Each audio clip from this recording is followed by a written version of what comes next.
Lisbon or Lisboa is a very captivating city. I've been here a few times. This time, I'm delighted that Sidhardh Kalloor has joined me.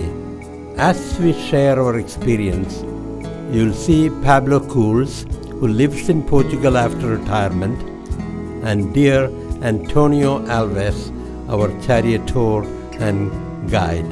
Antonio knows all the nooks and crannies of Lisbon. Lisbon is much smaller compared to the other European cities like London, Paris or Rome. Though it still exhibits a collision of centuries. It is known as the City of Seven Hills. We get a panoramic view from one of the hills.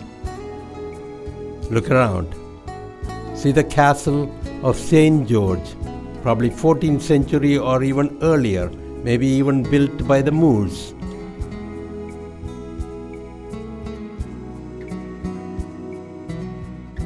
We drive from one hill to another. One can also hop on a tram or a funicular or of late a brand new metro.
We are driving towards Alfama, the oldest part of Lisbon, with distinct Arabic architecture. Look at the characteristic cobbled streets. By the end of 1st or 2nd century, the Romans were beaten by the Visigoths. The Moors or Muslims from North Africa had beaten the Visigoths by 6th century. The Iberian Peninsula has been fully occupied by the Muslims. By the middle of the 13th century, however, the Christians had fought back and had driven the Muslims out. Like Alfama, there are several other Moorish structures scattered around in Portugal. Alfama was preserved in spite of the great earthquake of 1755.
The center of Lisbon stretches north from Praça do Comércio to Rocio, another small square.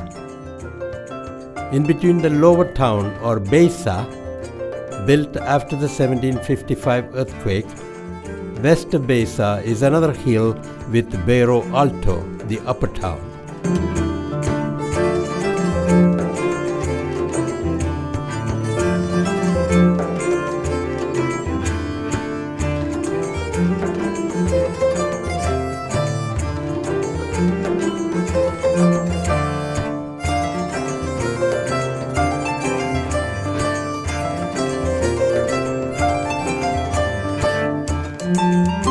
5 kilometers further west from the city center is Belem.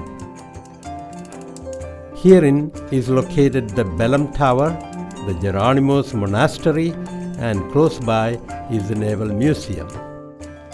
Prince Henry the Navigator was born in 1394 and died in 1460. Henrique was the third son of King John I of Portugal and his English wife Philippa of Lancaster. Henry was meticulous in his pursuit. Number one, he founded a legendary marine navigation school in Algarve, Portugal. Number two, he dared to explore the uncharted seas. Number three, he required that the expeditions chart the seas as they sail. Here he is at the prow of the ship-shape Padreio dos Descobrimentos, that is, the monument to the discoveries in Belem. Close to the Belem Tower to record the voyage of the various navigators. Prince Henry stands leading other Portuguese explorers. Look at Vasco da Gama.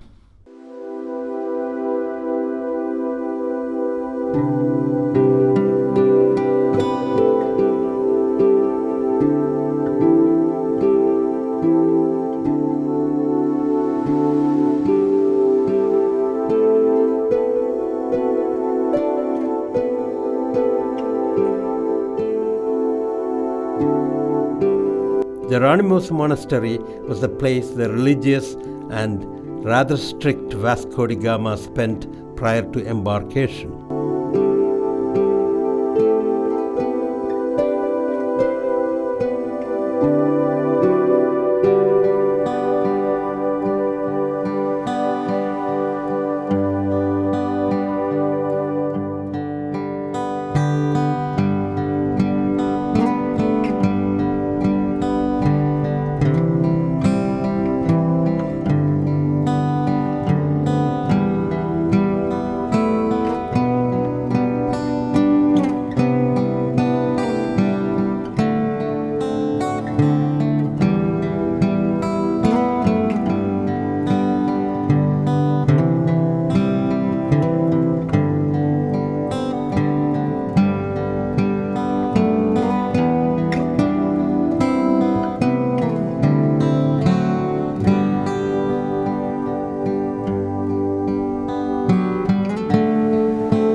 The monastery kept a prayer vigil for the whole day, it is told.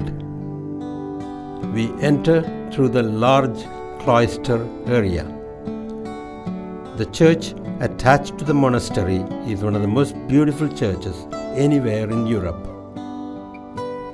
This ultimately is the resting place for Vasco da Gama, the remains transferred from Vidigueira. On the other side is the tomb of Camões, who wrote the Lusíads and probably the greatest admirer of Vasco da Gama ever. The architecture here is distinctly Manueline. Look at the beautiful elephants. It is said that the Raja of Cochin sent an elephant to King Dom Manuel. The king in turn presented the elephant by name Hanno to the Pope. Poets and writers wrote about the beauty and brains of Hanno. Unfortunately, Hanno died within 2 years.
one can see the portraits of the apostles or the disciples of Jesus. A rarity indeed.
We take a boat trip on the Tagus River as it joins the sea.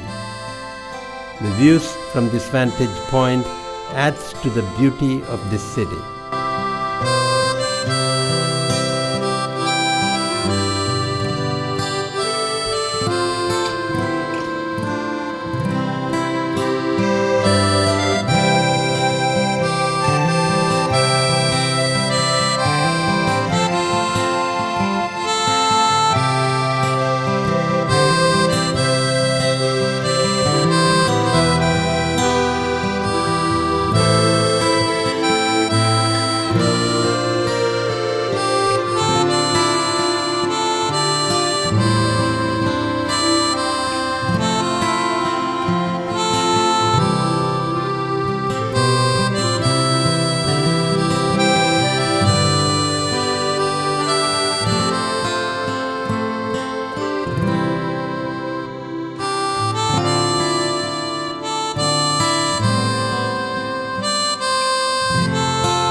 Here we see the Vasco da Gama Bridge.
We visited Vidiguera because of its importance in relation to the Gama history.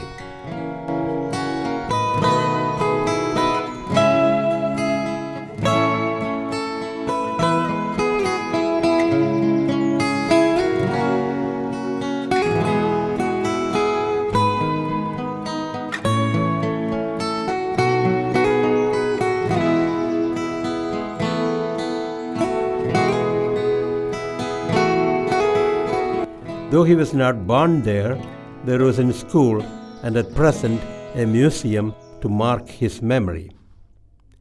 Vidiguera was given to Gama by the Duke of Braganza so that he could be a count. Without land, he could not become a count.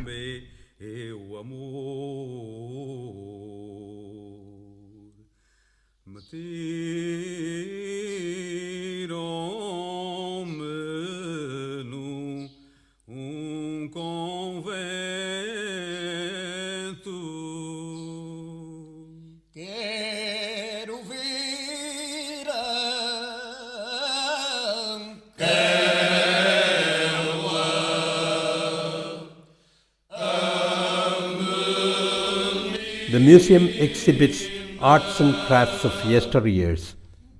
Take a look.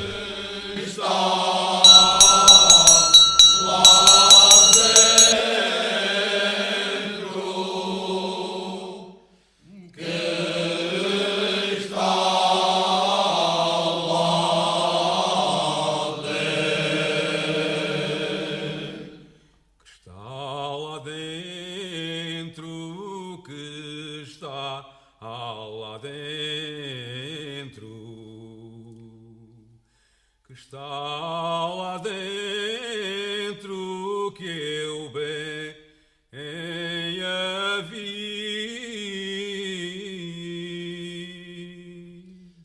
Quero ver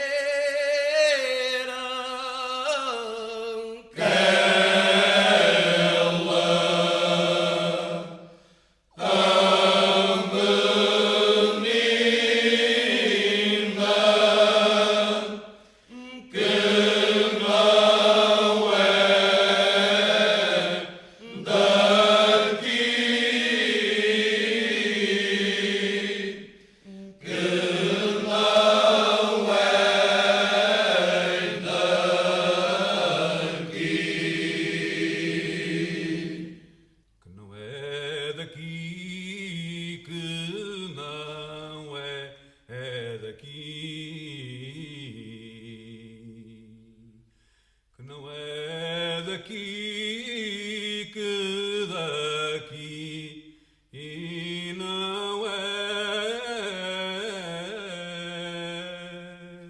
Quero ver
We visited an aristocratic family who bought an old 15th century monastery with connections to Vasco da Gama.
The aristocrats receive us with great hospitality and give us a tour of the place they live in and the nearby church, which at present is dysfunctional and neglected.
But during Gama's time, this must have been quite a place. In fact, Gama's remains were buried here for hundreds of years after they were unearthed from St. Francis Church in Kocha.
We visit a vineyard close by. Acres of different kinds of grapes are harvested here, and varieties of red and white wine are marketed.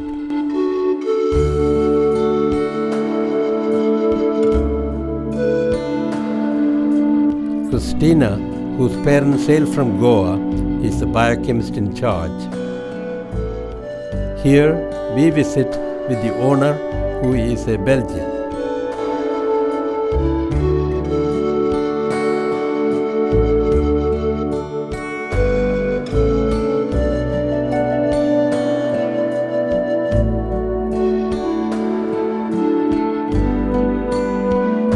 We drive back to Lisbon before dark.